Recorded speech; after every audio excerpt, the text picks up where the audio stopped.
Bienvenue sur Africa 24 dans cette nouvelle édition de l'Africa Tonight. Voici les titres de l'actualité. Le décompte des victimes se poursuit en Libye après le passage de la tempête Daniel. Le Croissant Rouge libyen déplore le décès de plus de 11 000 personnes.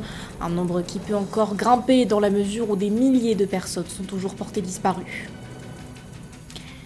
La visite en Égypte de la présidente du Sénat équato-guinéen, Teresa Effoua Assangono. Elle a été reçue par le président Abdel Fattah el-Sisi, l'occasion d'explorer de nouvelles perspectives de coopération bilatérale entre les deux pays. Et puis l'amélioration des infrastructures de santé au Kenya. Le gouvernement entend mobiliser un peu plus de 2 milliards de shillings pour moderniser les hôpitaux. Les détails à suivre dans ce journal. Le bilan ne cesse de s'alourdir en Libye après les inondations meurtrières provoquées par la tempête Daniel. D'après le Croissant Rouge libyen, plus de 11 000 personnes sont décédées. À ces chiffres s'ajoutent également plus de 10 000 portées disparues. À Derna, ville la plus touchée par ces inondations, des quartiers entiers ont été emportés par les eaux, des conditions qui rendent difficile l'acheminement de l'aide humanitaire. Gladys Mamba. 11 300 morts et presque autant de disparus, c'est le bilan humain dressé le 14 septembre par le Croissant Rouge libyen. C'est presque le double du bilan provisoire dressé par le ministère de l'Intérieur du gouvernement de l'Est libyen qui a annoncé 5 300 morts quelques heures plus tôt dans la journée de ce jeudi. Le bilan ne cesse de s'alourdir alors que les opérations de recherche et de sauvetage se poursuivent. Cet incident est quelque chose que nous n'avons jamais vu en Libye auparavant. Malheureusement, cela a coûté la vie à des milliers de personnes. Et pourtant, il en manque des milliers d'autres. Tous les efforts sont désormais mis en œuvre pour que les équipes de secours tentent de pouvoir gérer cette catastrophe. Mais c'est vraiment un défi. Nous ne sommes pas habitués à ce genre d'incident. Nous ne nous attendions pas à cela.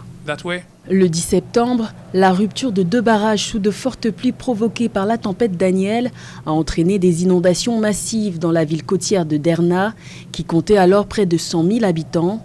Les autorités municipales estiment que compte tenu de la dégradation des quartiers, le bilan pourrait atteindre entre 18 000 et 20 000 morts. Une situation inédite qui nécessite une aide extérieure. À ce stade, nous avons besoin du soutien de la communauté internationale. Nous avons besoin du soutien des agences des Nations Unies pour pouvoir gérer correctement cette crise et aider les Libyens à surmonter ce malheureux incident. Nous voudrions profiter de la semaine de haut niveau pour obtenir un plus grand soutien. Le 14 septembre, le Bureau de coordination humanitaire de l'ONU, OCHA, a lancé un premier appel de fonds de 71,4 millions de dollars pour aider 250 000 personnes, en plus des 10 millions de dollars déjà débloqués pour venir en aide immédiatement aux sinistrés. Alors que l'accès à la zone reste difficile, l'OCHA avertit que 880 000 personnes auront besoin de secours dans les 3 prochains mois. Dans l'actualité également, le Maroc va débloquer une aide d'urgence pour soutenir les populations impactées par le séisme. Le Royaume compte octroyer 30 000 dirhams à chaque ménage affecté. Ce plan d'urgence a été dévoilé le 14 septembre à l'issue d'une réunion présidée par le roi Mohamed VI. Il s'agit du premier volet d'un programme qui concerne 50 000 logements totalement ou partiellement effondrés. Parallèlement, les autorités prévoient de décaisser 140 000 dirhams pour la reconstruction de logements totalement effondrés. 80 000 dirhams seront ensuite versés pour assurer les travaux de réhabilitation des habitations partiellement effondrées. Le cabinet royal précise par ailleurs que ce programme sera principalement financé par les moyens propres de l'État ainsi que par des organismes publics. L'Égypte et la Guinée équatoriale renforcent leur partenariat bilatéral. C'est dans cette optique que le président Abdel Fattah el-Sisi a reçu le 14 septembre Teresa Effoua Assangono, la présidente du Sénat équato-guinéen, qui était d'ailleurs venue remettre au chef de l'État une lettre de son homologue Teodoro Obiang Bazogo. Lors de l'entrevue, les deux parties ont exploré de nouvelles perspectives de coopération, notamment dans le domaine du commerce et des investissements. Marie-Raphaël Antolo. Le président égyptien Abdel Fattah al-Sisi a reçu le 14 septembre 2023 la présidente du Sénat de Guinée équatoriale, Teresa Effoua Assangano. À l'occasion de cette rencontre, les deux personnalités ont échangé sur les moyens de renforcer la coopération bilatérale entre les deux pays au niveau parlementaire, des investissements et du commerce entre les deux pays, entre autres. L'Égypte trouvera la Guinée un allié sûr dans la sous-région, CEMAC qui s'annonce comme une sous-région vraiment riche en ressources naturelles, dont l'Égypte aura besoin pour les industries, à moins de coûts évidemment. Pour le président égyptien Abdel Fattah al-Sisi, il est nécessaire de renforcer la coopération entre les deux pays dans divers domaines, que ce soit au niveau bilatéral ou continental, en particulier en renforçant le commerce et les investissements intra-africains, ainsi que le maintien de la paix et de la sécurité du continent. La Guinée, c'est un sous-sol riche en ressources naturelles, principalement le pétrole. L'Égypte a aussi du pétrole. L'Égypte a aussi la force de capacité militaire en elle et ce que la Guinée n'a pas encore. On pourrait voir dans ce sens que la Guinée renforce non seulement la coopération sud-sud, mais également elle diversifie son portefeuille partenarial et elle trouvera en l'Égypte certainement un soutien de poing dans le jeu des alliances en termes de multiplicateurs de puissance, notamment militaire, puisque l'Égypte est très avancée sur ce plan. D'après la présidence égyptienne, cette rencontre s'inscrit dans le cadre des efforts déployés par l'Égypte pour répondre aux aspirations des peuples africains en matière de stabilité, de développement et de prospérité, ainsi que de la contribution effective de l'Égypte à l'avancement de l'action africaine commune. La Tunisie prend les devants face à la multiplication des cyberattaques. Une agence nationale de la cybersécurité a vu le jour le 11 septembre. L'établissement est placé sous la tutelle du ministère des Technologies et de la Communication. Sa création intervient à un moment crucial.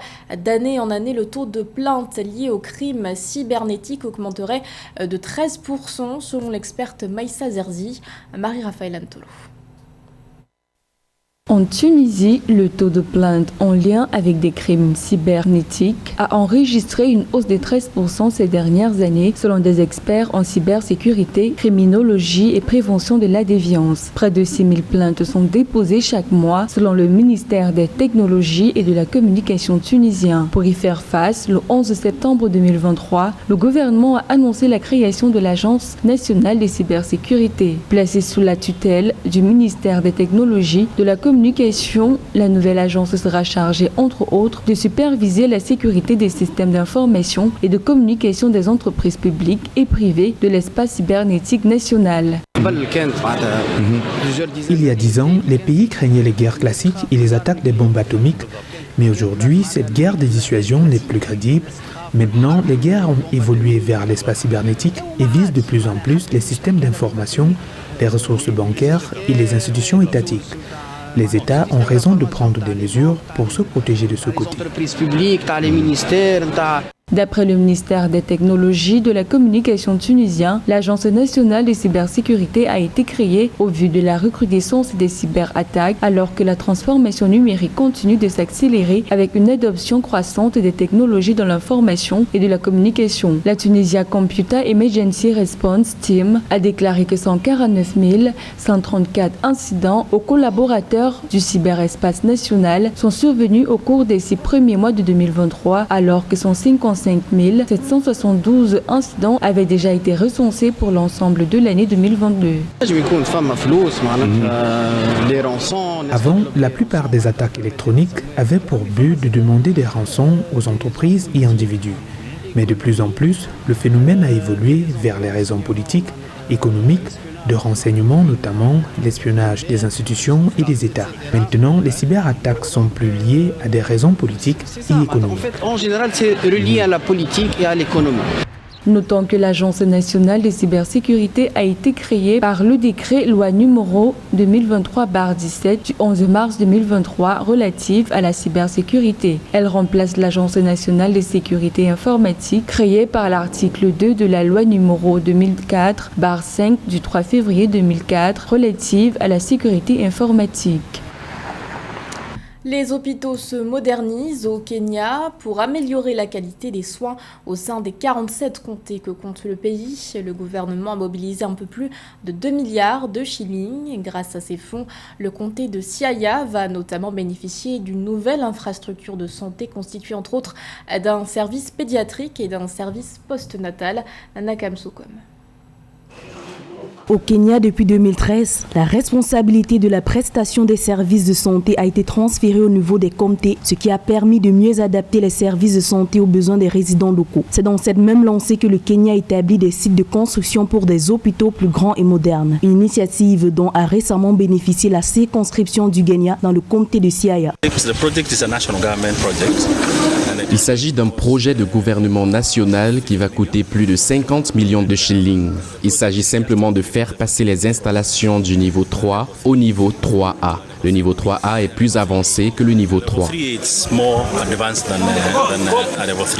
Selon le directeur de la santé publique du comté de Siaya, cette nouvelle infrastructure dotée d'un service pédiatrique, un service postnatal, une salle d'échographie et un laboratoire va considérablement améliorer la fourniture en soins de santé.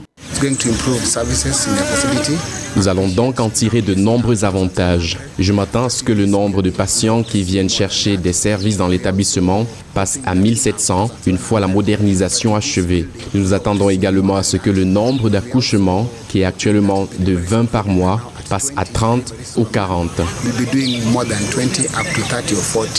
Parallèle de ces investissements infrastructurels, le Kenya travaille également à améliorer la qualité de ses soins au travers des processus de planification, l'introduction de chartes de services, de mécanismes de réclamation et les différentes enquêtes de satisfaction menées non seulement auprès des patients, mais aussi auprès du personnel.